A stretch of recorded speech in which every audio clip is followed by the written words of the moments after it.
Welcome to Without a Doubt, the podcast where we explore the transformative journey of breaking cycles and embracing our truest self. I'm Mad, a cycle breaker, freelancer, and a sprinkle of reality. Each week, we dive into conversations that challenge conventional thinking and inspire personal growth. Here, you'll find practical tips to help you navigate your own path towards authenticity.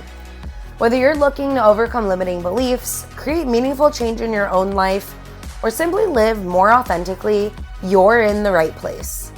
So get ready to break the cycles that are holding you back and start living a life that is truly reflecting who you are meant to be. There's this whole movement on grounding, ice baths, infrared light, blah, blah, blah. Name some other things like that, whatever.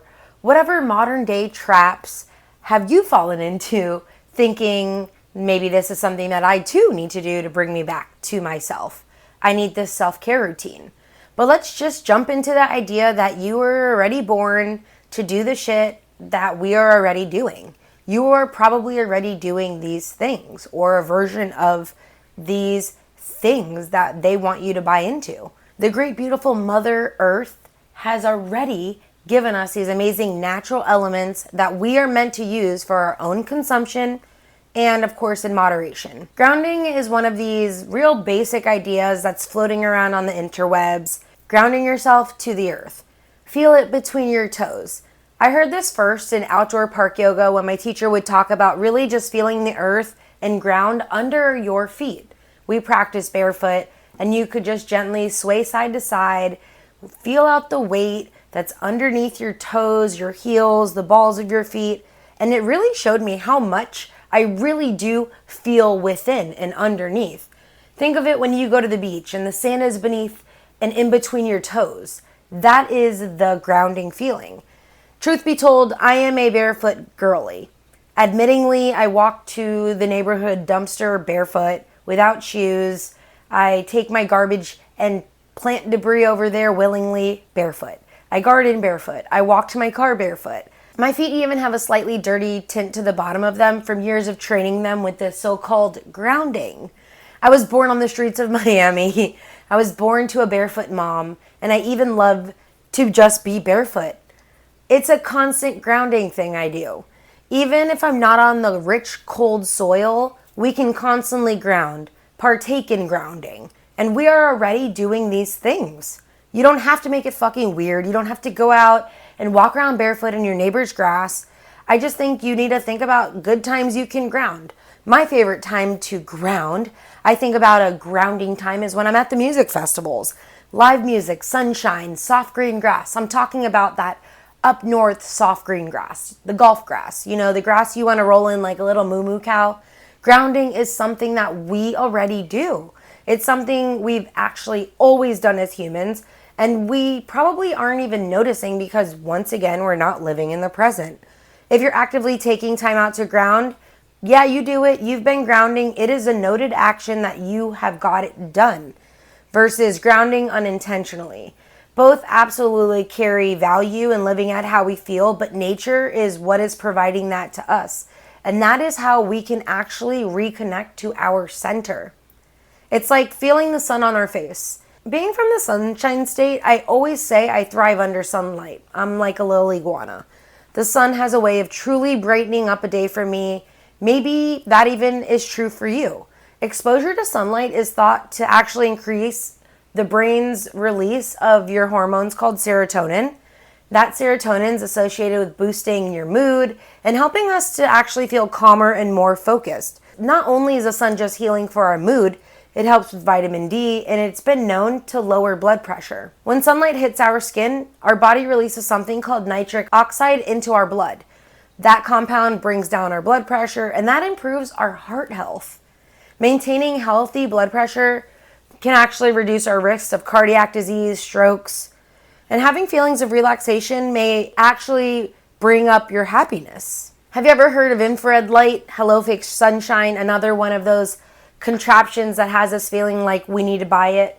This red infrared light can actually be a supportive tool for busy humans, though. It doesn't actually provide vitamin D, but it does have other perks. It helps with cell regeneration. But I do think that we're getting so lost in consumerism that we're buying all of these quick fixes and tools that we think are going to solve every problem.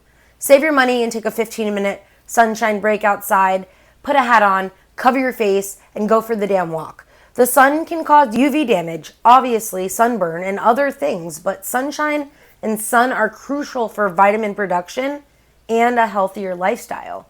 Red light therapy should basically be used in conjunction, not as 100% substitute. I just think we're always looking for something to replace the current things with. We have earth and every natural element here. Another deep example on like these consumeristic things are ice baths in these tubs. People are buying deep freezers. We're plunging into these things. Back in time, people would just plunge into the rivers. They would swim in the cold waters, well, because they needed to take a bath. But now we're loading up on plastic ice baths. We're using processed ice in plastic bags and then submerging ourselves in 10 minutes of misery. Well, not me. I'm not an ice bather. I think sometimes though, we think like, let's do this for our cellular, blah, blah, blah. I have seen this on Instagram. This is this. There are scientific benefits to this. But I ask, are we critically thinking about money invested in time? We don't really need to freeze our body. There are other things we can do. There are numerous studies about how great it is for you. Like I mentioned, there are retreats you can join.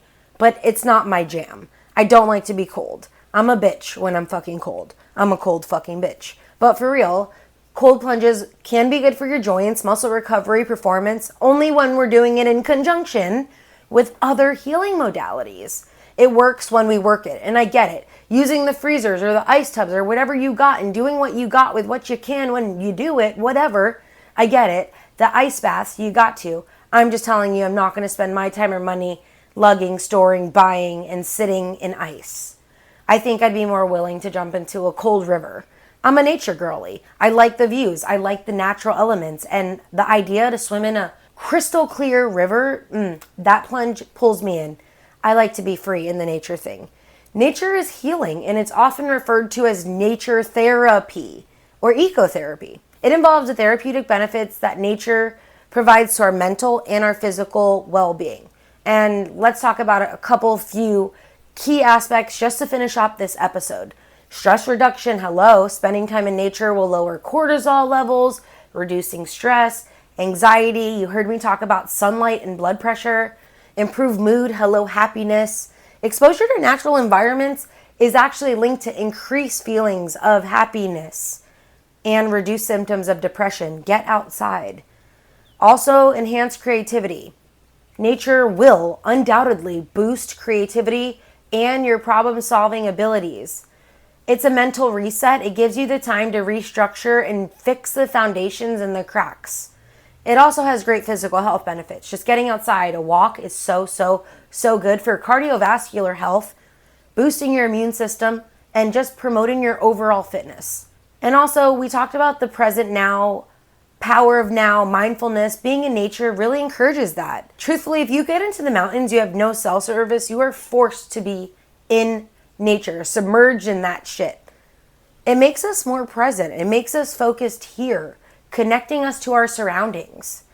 Take a nature walk. Really decompress from technology. The social connection that we have to technology is like a web. We are trapped. Bring your friends out for a walk. Go for a walk and talk. Do related activities that can actually foster a better community or strengthen your own social bonds. Nature is truly a powerful antidote for the stresses of today's modern life. It offers a space for rejuvenation and healing. Nature is an endless place of love, sunshine, brightness, water, rain, wind, and magic. It's one of the most underrated modalities of soul healing. Not just soul, but there are even plants and herbs that have healing elements and cures. There are places that have spiritual capacities and energies. Nature was not meant to be replicated. It was meant to be enjoyed, valued, seen. It was meant to cure us humans, animals, and everything of the impurities. It literally is like nature is like a river just filtering through as it goes on. Nature is just honestly unbelievable. When we were hiking through Pisgah National Forest in North Carolina, it's amazing how vast everything is and how small you can feel. As we were walking through Congaree National Park, the trees were massive, 100 feet tall in the air, meters, story buildings. I don't freaking even remember how tall, but so tall you couldn't even see the treetops. It makes you feel like a tiny particle on this planet. Yet, how freaking cool that we make up this planet. It's like the rivers, they filter out the yuck. That is what nature is meant to do for us. It filters out the yuck. It helps us find the yum, the yes, and the life we've been looking for. We have been intoxicated with quick fixes and consumerism. We've made it more accessible with plastic lights and fake copies of the natural magic. Use the tools you need to help better survive this human life, but don't cut out the natural healings we already have around us. Go out and get some nature time. Go heal yourself unintentionally, or do it intentionally. You deserve it for yourself because you are without a doubt a badass. XOXO, your girl Mad. I will see you next Wednesday. This podcast is produced, edited, topicked, all of the above by your girl Mad. I do it all here. So if you've got any ideas, topic ideas, shoot them my way on Instagram or at itsyourgirlmad@gmail.com. Hey, and by the way, if you love this podcast, let me remind you that you sharing this is one of the greatest ways to help my podcast just grow. If you don't already follow this, hit the follow button, give it a rating, do something with this that can help this go from where I am now to somewhere greater. You have the ability to help me be a bigger podcaster. I love you for being here, and you can always find me on YouTube, Instagram, or anywhere you listen to your podcasts. See you around and catch you next time. Bye.